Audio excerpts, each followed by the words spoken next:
For today's video, araw ng Martes, agay!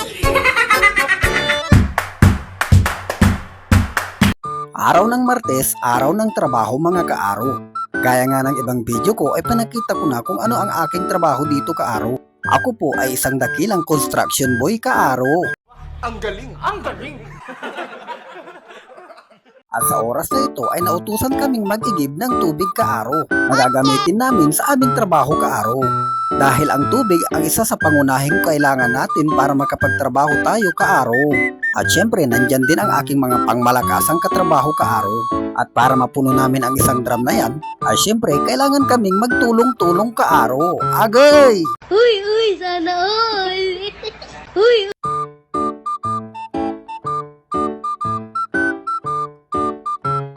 Wow!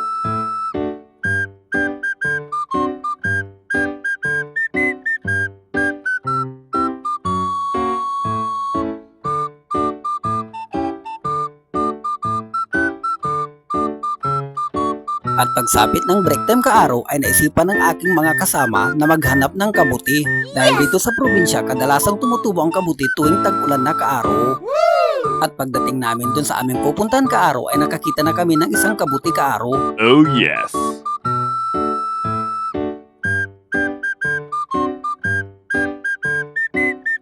At sa kabila naman ay nakakita din ng kabuti ang aking kasama kaaro.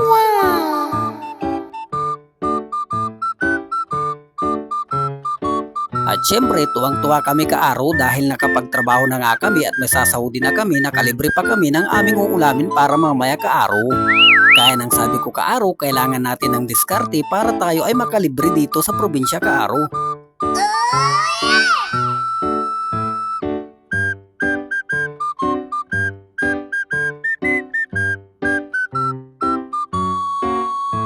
Kadalasan palang makikita ang mga uong o kabuti sa gilid ng pungol o punso kaaro. Habang busy ang mga kasama ko kaaro, ay naglibot-libot din ako at nakakita ako ng isang uri ng halaman kaaro. O sa iba ay tinuturing nila itong damulang kaaro. At kung di ako nagkakamali, ito ay mabisang panggamot sa dinggi kaaro. O kaya sa may mga lagnat kaaro. At nakakita rin pala ako dito ng word ampalaya kaaro. Ito ay tumutubo lang sa mga gilid-gilid ng pilapil kaaro na masarap lutuin kasama ng kabuti kaaro. Agay! Oh, wow! At habang naglalakad ako ay nakakita ako ng biray kaaro. Ito ay isang uri ng halamang gamot din kaaro o kay mabisang pangligo sa mga bagong panganak kaaro. Please correct me if I'm wrong kaaro ha. Agay!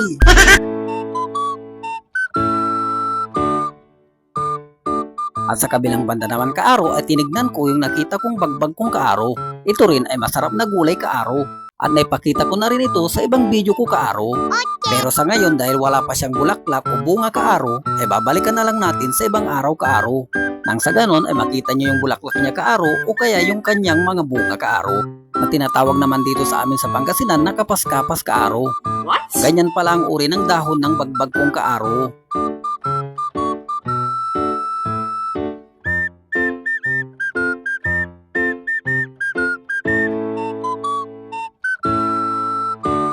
At syempre dahil oras na tapos ang aming break time, yan po ang aming nakuhang kabuti kaaro. Habang yung isa naman naming kasama ay nandun at naiwan pa dun sa gitna ng bukid kaaro. Agay! And of course, salamat sa mga followers ulit at sa mga nagko-comment ng mga content ko kaaro. Agay!